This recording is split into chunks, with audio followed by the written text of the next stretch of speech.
और चलिए उस खबर पर नजर डालते हैं जिस खबर का आपको बेसब्री से इंतजार है। हाँ, वो खबर अभी पूरी तरीके से सामने नहीं आई है।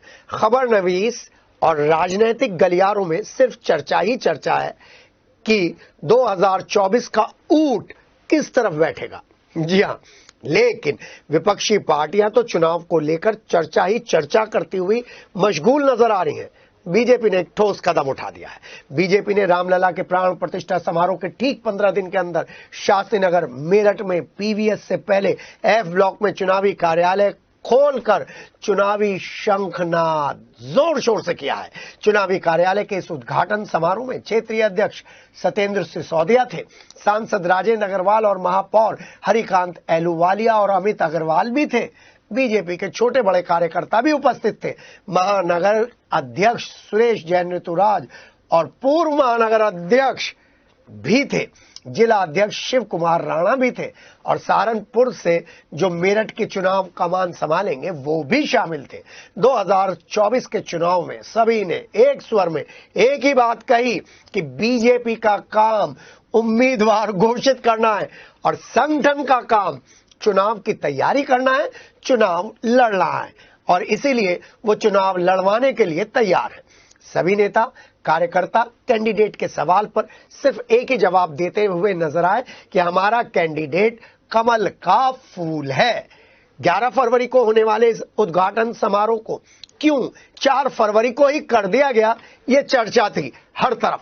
अचानक हुए कार्यक्रम में इस तब्दीली में कई नामी गिरामी चेहरे नजर नहीं आए, चर्चाएं थी।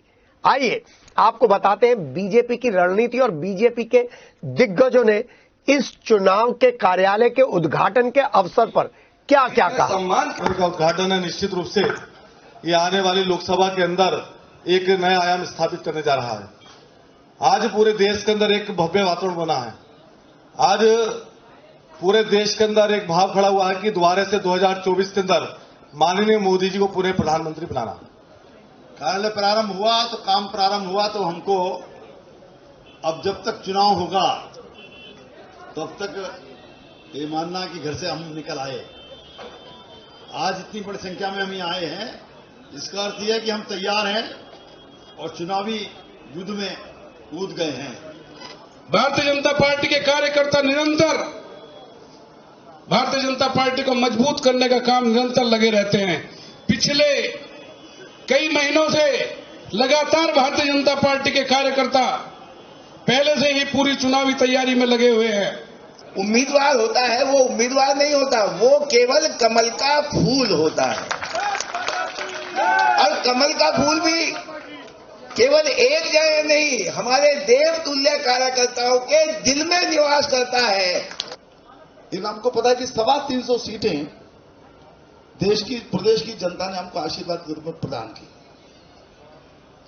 लखनऊ में बैठक हुई, माननीय अमित शाह जी उस बैठक को लेने के लिए पहुंचे। सबने सोचा कि आज तो अमित शाह जी कह गए चलो भी बहुत बढ़िया काम हुआ, एक दिन की छुट्टी। अमित शाह जी ने बैठक ली और अमित शाह जी ने कहा कि हमको बहुत बड़ी जिम्मेदारी प्रदेश की जनता ने सौंपी है, इसलिए हमको आराम करने का कोई हक नहीं है। कार्यकर्ता के बल पर ही 2 सांसदों से लोकसभा में अपना स्थान बनाने वाला दल आज विश्व की सबसे बड़ी पार्टी है। मोदी जी ने पहले 5 वर्ष विकास करके दिखाया, इस देश को अंतर्राष्ट्रीय पटल पर एक नई पहचान देने का काम किया और दूसरे कार्यकाल में धारा 370 भी समाप्त की। अयोध्या में मर्यादा पुरुषोत्तम भगवान राम का भव्य मंदिर भी बनाया। पूरे देश के साथ साथ पूरे विश्व को राममय करने का काम मोदी जी ने किया। यह हम सबके लिए सौभाग्य का विषय है।